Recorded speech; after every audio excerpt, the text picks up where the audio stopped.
je m'appelle Martine Laville, je suis professeure de nutrition. Je travaille dans le service d'endocrinologie, diabétologie, nutrition à l'hôpital Lyon-Sud. Je suis responsable du centre intégré de l'obésité Cosily. Je travaille également à l'INSERM, qu'on appelle Carmen, pour cardio-métabolisme nutrition. Et je suis aussi responsable d'un réseau de recherche sur l'obésité qu'on appelle FORCE, pour French Obesity Research Center of Excellence. Notre équipe a été dans les premières à montrer la surreprésentation des patients avec obésité parmi les formes graves du Covid. On a pu montrer que dès un IMC supérieur à 30, il y avait plus de personnes en réanimation et nécessitant des intubations que ne voulait la proportion de patients d'IMC supérieur à 30 dans la population générale. Donc on a rapidement alerté sur ce problème. On a pu montrer qu'il y avait des facteurs de risque associés. Il y avait bien sûr la coexistence avec un diabète. Il y avait le sexe, puisque les hommes ont été plus atteints que les femmes. Dans les problèmes d'obésité, c'était surtout l'obésité androïde, dont on sait le risque métabolique, et qui également un risque pour les formes graves du Covid. Et puis bien sûr, comme pour les autres éléments, l'âge comptait, et avoir plus de 75 ans était bien sûr une comorbidité importante et en risque vis-à-vis du Covid et de ses formes graves. Je suis Katharina Mindou, j'ai 38 ans. Je suis présidente d'une association de patients, Vivre autrement ses formes. C'est une association qui accompagne les personnes en situation de surpoids ou d'obésité, basée sur la région lyonnaise. Alors c'est une période où on est très anxieux, on se pose beaucoup de questions puisque l'obésité est considérée comme une maladie vulnérable face au Covid. Donc du coup, on a tendance à s'isoler. Il y a beaucoup de personnes qui ont dû annuler leur rendez-vous de prise en charge, voire reporter également les rendez-vous. Donc le moral est à la baisse et souvent on développe des troubles au niveau alimentaire du coup qui s'accentuent et des troubles même psychologiques puisque du fait de l'isolement. Alors personnellement, j'ai été touchée par le Covid.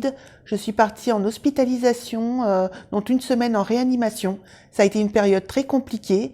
Donc je n'ai pas développé des symptômes comme des pertes de goût ou perte de l'odorat. Par contre, un état de fatigue très prononcé. Et aujourd'hui, je ne m'en remets pas encore. Et ça a été aussi également une remise en question sur mon obésité.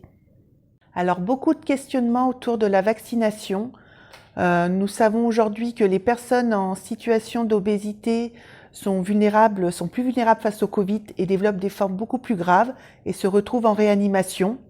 Nous devrions faire partie des personnes prioritaires pour la vaccination. Les personnes reprendraient du coup un quotidien de manière beaucoup plus sereine. Elles pourraient aller à leur consultation, reprendre une activité physique et reprendre également une activité professionnelle.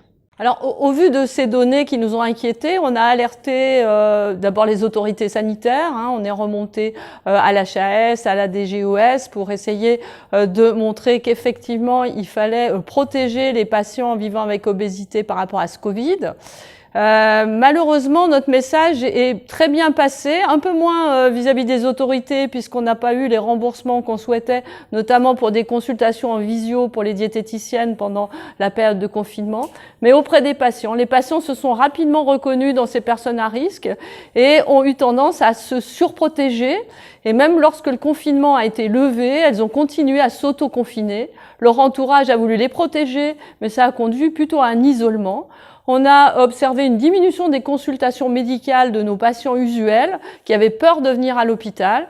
Et à la fin, je pense que cette alerte qui avait de bon sens a plutôt un effet négatif pour ceux qui n'ont pas eu le Covid, mais qui ont continué à souffrir de leur maladie et qui ont été moins pris en charge.